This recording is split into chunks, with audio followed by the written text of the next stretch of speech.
200 দিয়া।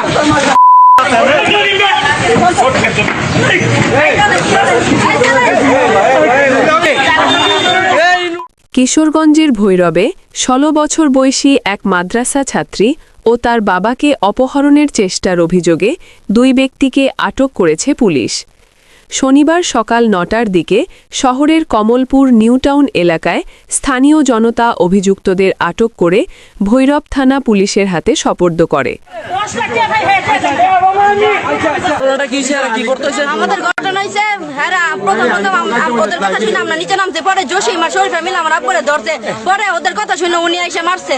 কি করতেছে? আমারও জসিমকে আরিফে ডাকে নিচে না, সে রিক্সা ড্রাইভার সহকারে শরীফা পিটা শুরু করছে, আমার রিক্সা ধরে লেগেছে। এর আগে 2বার আক্রমণ করছে। আমি মামলা করছি, জিডি করছি। হ্যাঁ, এটা মানতে রাজি না থানার কথা। আরিফের সাথে কথা বলছি, আমি আইতাছি। হ্যাঁ, এটা মানতে রাজি না। ড্রাইভার সহকারে আমার জোর ধরে বলে লেগেছে। এবার তোমরা আমার বাঁচাইছো। আটকরা হলেন জসিম মিয়া ও তার সহযোগী অটোরিকশা চালক রনি মিয়া। অভিযোগ রয়েছে, জসিম মিয়া দীর্ঘদিন ধরে ছাত্রীকে উত্ত্যক্ত করে আসছিলেন এবং নিজেকে রাজনৈতিক নেতা ও সাংবাদিক পরিচয়ে প্রভাব বিস্তারের চেষ্টা করতেন।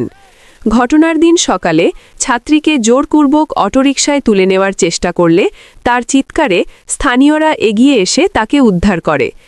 এ সময় বাধা দিতে গেলে ছাত্রীর বাবাকেও অপহরণের চেষ্টা করা হয়। আমাদের বাসায় গেছে, তারপর আমার আব্বুরে বলছে যে আমাদের আরিফ নেতা আছে নাকি, ওনার নাকি ডাকতেছে আমার আব্বুরে। তারপর ডাকতেছে, তারপর জসিম আর কি বলছে যে যদি আপনি আপনার কারোর সাথে নেন, আপনার লোক কারোর সাথে নিলে নেন।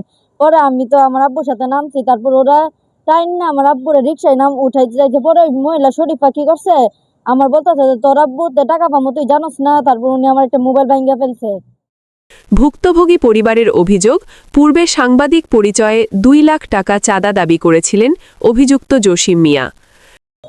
ঘটনা হলো, শরীফা নামে একটা মহিলা বাড়ি আশুগঞ্জ, ঢাকা ব্যাংকের একটা চেক দিয়ে আমার মিথ্যা মামলা করছে নরসিংদীতে। আমি মামলা চলমান আছে, রিকলে আছি। এই চেক আমার না। এখন এই জিনিসটা জসিম নামে, সে সাংবাদিক বলে বাস স্ট্যান্ড থাকে, সে বলছে আমি সাংবাদিক, আপনি আমার কাছে আসেন। এখন সে 2 লাখ টাকা চাঁদা দাবি করে।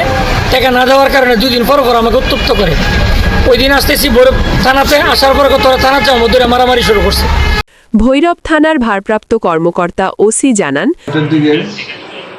সংবাদ পাই যে নিউটাউন মোড়ে একটা মেয়েকে, 15-16 বছরের একটা মেয়েকে ওটু মানে বাইটেক এই জন্য একটা যানবাহন দ্বারা 2জন ব্যক্তি জোরপূর্বক অপহরণ করে নিয়ে যেতেছে। এই মেয়ের নাম হইল মরিয়ম। তার ডাক চিৎকারে আশেপাশের লোকজন উপস্থিত হয়ে ওদেরকে ঘেরাও করে থানা পুলিশকে সংবাদ দিলে কাছেই থাকা থানা পুলিশের টিম তাৎক্ষণিক সেখানে উপস্থিত হয়ে এখানে ভিডিও ফুটেজ এবং ঘটনার সত্যতা পায় আসামি 2জনকে হেফাজতে নেয়। তারপর আসামিদের থানায় নিয়ে আসে। আসামিরা থানা হেফাজতে আসে। এই ব্যাপারে মরিয়মের বাবা বাদী হয়ে মামলা থানায় অভিযোগ দায়ের করছে। মামলা প্রক্রিয়াধীন আছে। নিউজ ডেস্ক, দৈনিক অন্যধারা।